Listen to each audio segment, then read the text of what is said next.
Escucha, el Centro de Reconciliación Familiar Libertad en Casa presenta las buenas noticias.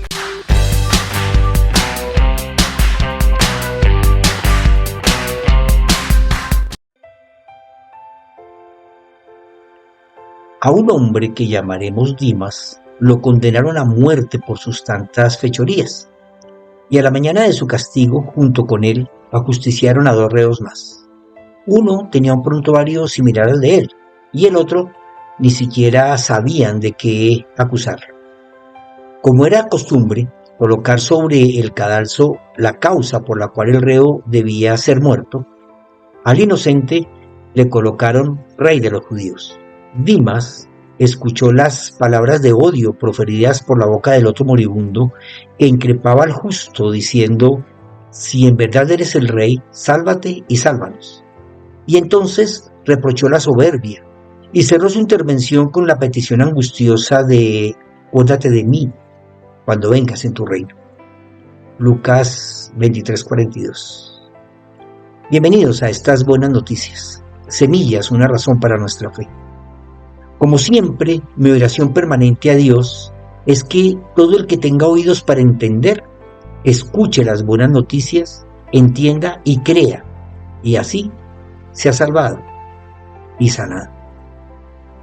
Este relato no es diferente al expuesto en los evangelios, y antes de entrar en el tema de hoy, quiero hacer un poquito de historia. Por allá en el siglo IV apareció en el panorama bíblico el evangelio de Nicodemo, del cual se desprenden las tradiciones de los nombres de los crucificados junto con Jesús, lo mismo que el de la Verónica, quien fue la mujer sanada del flujo de sangre. Yo no le doy más valor a los libros apócrifos que lo que merecen por su contenido literario. Además, que si son fidedignos, pueden dar algunos detalles que no cambian la historia, pero que sí le dan una identidad y una temporalidad a los sucesos narrados en ellos. Dicho esto, quiero hacer énfasis en que los 4 evangelios hacen una referencia a los 2 ladrones crucificados y no cambian el relato del libro atribuido a Nicodemo. Solo no dicen el nombre de los compañeros de suplicio. Primero, el crucificado a su izquierda, a quien la tradición, según el libro, llama Gestas, es un hombre lleno de soberbia, egoísmo y amargura que insulta al Señor por quien dijo ser y se cree con derecho de exigir una demostración de su poder. Pero él está en busca de su egoísta afán de no morir. Él está dispuesto a aceptar todo lo que le exijan, a vender su alma a cambio de mantener su egoísta vida. Esta es la confianza de quien no entiende el principio de que es necesario morir. Lucas nos cuenta que mientras Jesús seguía su camino, alguien le dijo: Señor, yo te seguiré a donde quiera que vayas.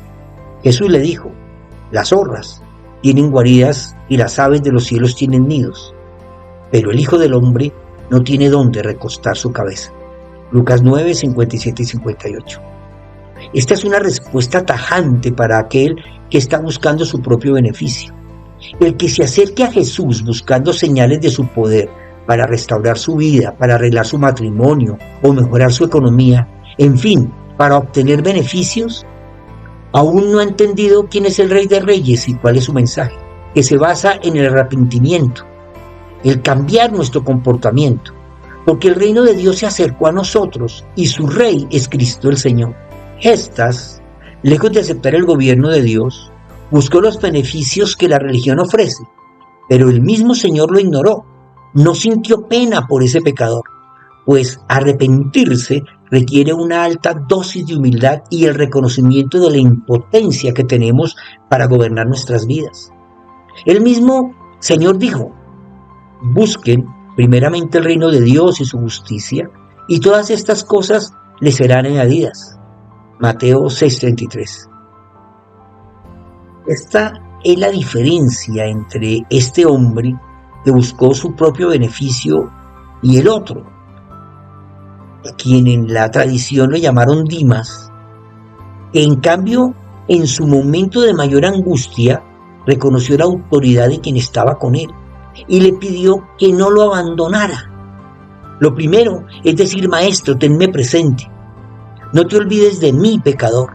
La palabra griega que él usó es naoani, que es como si le pidiera al Señor: tenme presente, bien sea para recompensarme o para castigarme, pero fíjame en tu memoria, para que en tu día sepas quién soy.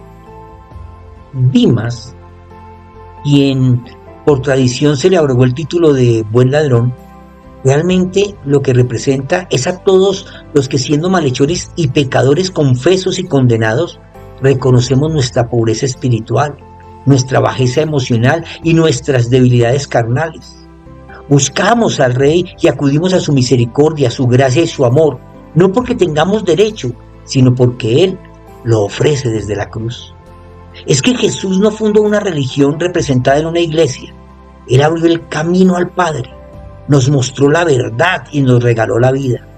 Muchos hoy se levantan en las redes sociales para hablar de la verdadera iglesia y defienden postulados doctrinales e ideas humanas, tradiciones mentirosas y prácticas de cultos y ritos y veneración de santos, imágenes, fiestas y todas las tradiciones, pero no defienden el gobierno del Rey, la autoridad de su amor y la bondad de la cruz. ¿Por qué me llaman ustedes Señor, Señor, y no hacen lo que les mando hacer?, preguntó Jesús. Lucas 6:46. ¿Qué sacas con asistir a una iglesia si no sabes en realidad lo que significa? ¿Qué sacas con cumplir mandamientos de hombres y no hacer lo que el Señor manda? La primera vez que se usa la palabra iglesia en los escritos bíblicos es en el Evangelio de Mateo, que narra una conversación de Jesús con sus discípulos donde les preguntó cómo la gente lo percibía, quién decían que era Él. Y ellos le contestaron la percepción religiosa de los habitantes de la tierra. Ellos dijeron: unos dicen que es el Juan el Bautista, otros dicen que es Elías y otros que es Jeremías o alguno de los profetas. Mateo 16:14. Una respuesta que marca el poco conocimiento que la gente tiene del Rey de Reyes. Han escuchado de Él, asisten a los cultos y misas y a todos los seminarios religiosos, pero no han reconocido su autoridad y su majestad. Entonces, el Maestro les pregunta a los que están cerca de Él, a los que por convivencia han conocido su intimidad. ¿Y ustedes? ¿Quién dicen que soy yo? Una pregunta para cada uno. Y de la respuesta que des a esta pregunta, así será tu destino eterno. Unos dirán que es el Dios mitológico que adoran algunos seres humanos en la religión, que es igual a otros dioses. Otros dirán que es el Dios de la religión cristiana. Otros que es un profeta judío que trajo algunas revelaciones. Otros que es un pensador socialista que se rebeló contra el gobierno de su país. Y otros dirán lo que el apóstol Pedro dijo: tú eres el Cristo, el Hijo de Dios viviente. Mateo 16:16. Y es aquí donde el Señor crea la diferencia entre los tres pueblos humanos. Bienaventurado eres, Simón, dijo el Señor, hijo de Jonás, porque no te lo reveló ningún mortal, sino mi Padre que está en los cielos. Y yo te digo que tú eres Pedro, y sobre esta roca edificaré mi iglesia, y las puertas del Hades no prevalecerán sobre ella. Mateo 16, 17 y 18. Esta es una orden real que crea un nuevo pueblo, establecido en esta revelación. No es sobre una persona, pues la roca es Él, Cristo, y sobre Él es que se construye todo el pueblo de Dios. No sobre un credo, pues el credo es Él. La iglesia de Cristo se establece sobre una verdad revelada, y la verdad es Él. Ya antes existía el pueblo judío, que representaba la ley de la religión, los ritos y el cumplimiento estricto de normas que exigían la muestra externa de la moral social. Los no judíos, otro pueblo llamado gentiles, que no estaba cerca de Dios, no tenía fe y no cumplía con lo establecido en el Sinaí. Y ahora Cristo funda un nuevo pueblo, la iglesia, formada por quienes de los judíos y los gentiles entren en ella por la fe que revela esta verdad.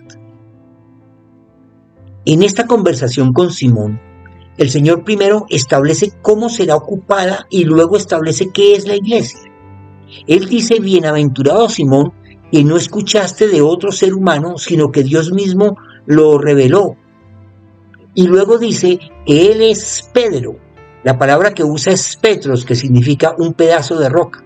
Jesús está aclarando que todo el que recibe por revelación divina su identidad y reconoce su autoridad es un pedazo de esa roca eterna que es Él. Somos su cuerpo espiritual, su templo.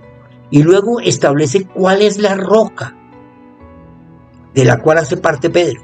Usa la palabra Petra, denota una masa de roca, una peña o una montaña.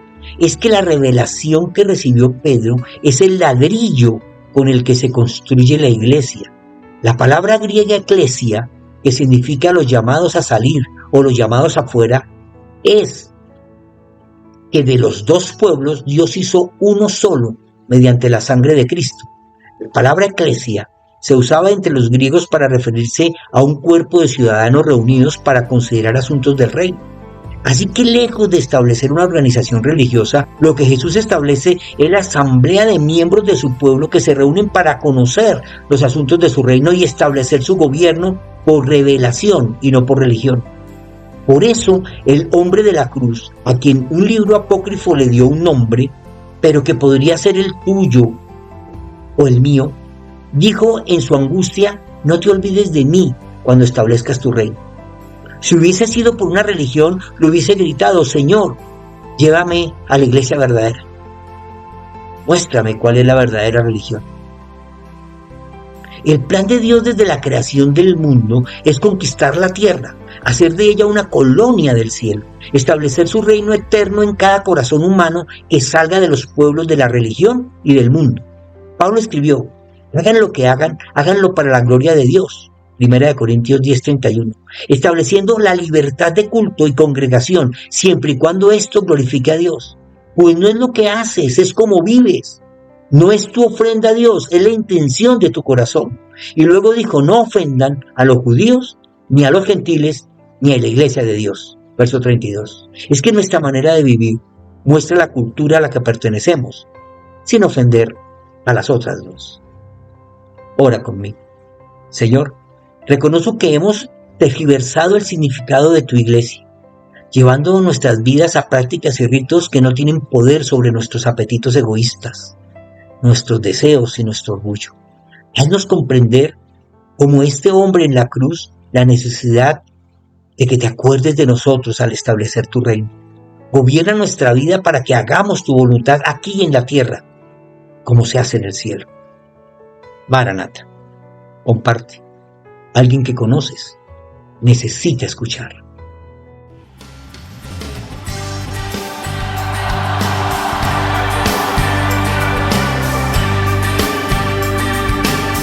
Somos el pueblo de Dios, somos un pueblo especial, llamados para anunciar las virtudes de aquel que nos llamó a su luz. Marco Barrientos, somos el pueblo de Dios, su sangre nos redimió y su espíritu dio para darnos poder testigos de Él, y llevaremos su gloria a cada pueblo y nación, trayéndoles esperanza y nuevas de salvación, y su amor nos impulsa. No nos podemos callar, anunciaremos al mundo de su amor y verdad. ¡Aleluya! Las buenas noticias son una producción de la Fundación Centro de Reconciliación Familiar Libertad en Casa. Síguenos en Facebook, YouTube e Instagram. Libertad en Casa, conquistando la tierra con la cultura del cielo.